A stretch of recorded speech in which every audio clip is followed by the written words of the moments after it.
ยสบายดี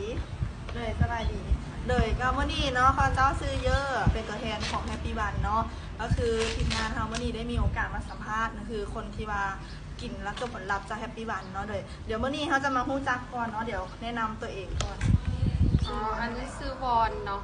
เป็นคนหลวงน้ำทาเนาะดูหลวงน้ำทามาเนาะแม่เลยสั้นเดี๋ยวขอถามกันที่ไปที่มาที่ว่าก่อนจะมากินแฮปปี้นี้คือเป็นพนักงาน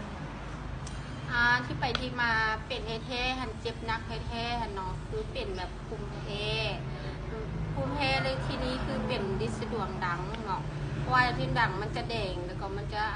อักเสบแล้วมันขึ้นมาฮอดตาแล้วก็มันจะแบบจามตลอดเวลามันมีจนน้ำมูกไหลตลอดเวลาเหตุให้ท้องมาคล้ายๆคือดิสดวงดังแม่เป็นมาโดนขนาดเป็นมาได้เกือบ2 ปีแล้วเคยไปรักษาอยู่ใส่มาก่อนก็มิจะกินยาหลวงกินยาหลวงกับมันจะระงับแบบแค่ชั่วคราวประมาณ3 มื้อกับกลับมาเป็นอีกมันจะระงับแค่เดี๋ยวเขาต้องไปกินประจำมีและอันมาฮู้จักแฮปปี้วันได้จังไหนละกินแล้วอาการเป็นยังไงละจ๊ะคือจะมาฮู้จักแฮปปี้วันคือเห็นคนอยู่ข้างอยู่ใกล้เนาะแล้วเร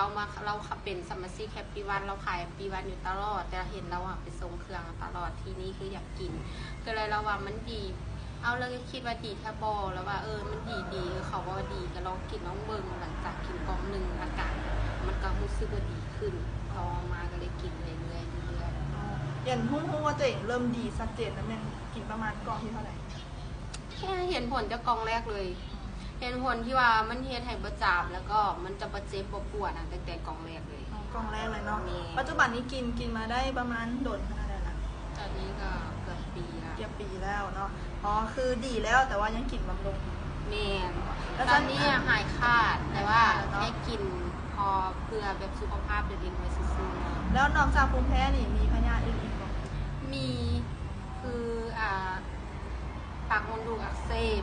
บดีว่าปีกมดลูกทางในเพราะว่าเรื่องจากที่เขาเกิดลูกเนาะแล้วเขาคลำก็ได้เขากลับมาได้นะเพราะว่าผัวต้องเฮ็ดเวียกเขาต้องอยู่คนเดียวเลยเฮ็ดเวียกหนักเลยสิแต่มันก็เฮ็ดให้เจ็บและยางบ่ได้มันอักเสบมาจองใส่เอวแล้วยางแล้วกินแฮปปี้บันนี่เป็นอะไรดีทั้งสองเลยแม่นหายปิดทิ่มคือตอนนั้นทรมานชุดยางก็บ่ได้ภูมิแพ้ก็นักแล้วก็เจ็บมดลูกก็หลายมันลูกนี่ก็เจ็บนักเลยยางบ่ได้เนาะมันจะเจ็บจองใส่เอวเด้เพราะว่าเขาเฮ็ดเวียกนักแต่เดือนแรกเลยผัวไปอยู่แล้วเขาไปหิวน้ำมาอาบสิเขาตักมาผิดกรรมนั่นเองนี่โอเคโดยก็แสดงว่าตอนนี้อาการดีขึ้นหลายเติบมันบอก100%เนาะโอเคเนาะก็มีแต่อยากให้ฝากหาคนที่ว่าเป็นภูมิแพ้หรือว่าเป็นมดลูกอยู่สิจะฝากกับเจ้าว่าจะกินอะไรจังไรคะอันนี้คือจะฝากเนาะอันนี้ก็เป็นแบบนี้มาเกือบ2 ปีแล้วก็เป็นนักเนาะแค่เขาตั้งใจกินนะแค่กล่องแรกมันก็จะเห็นผลว่าดีขึ้นหลายเลยแล้วก็กินมื้อละ2 เม็ด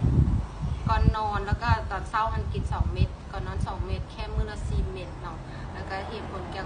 ล่องแรกเลยถ้า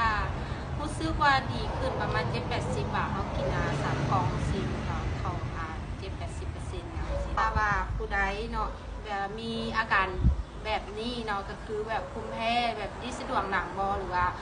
อักเสบมดลูกจองใส่แอวก็สามารถกินได้นะ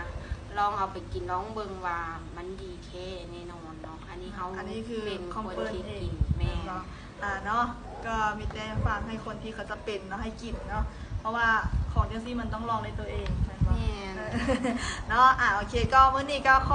ขอบใจเนาะเข้าใจหลายๆที่ว่ามาให้สัมภาษณ์เนาะโดยก็เขาเข้าใจ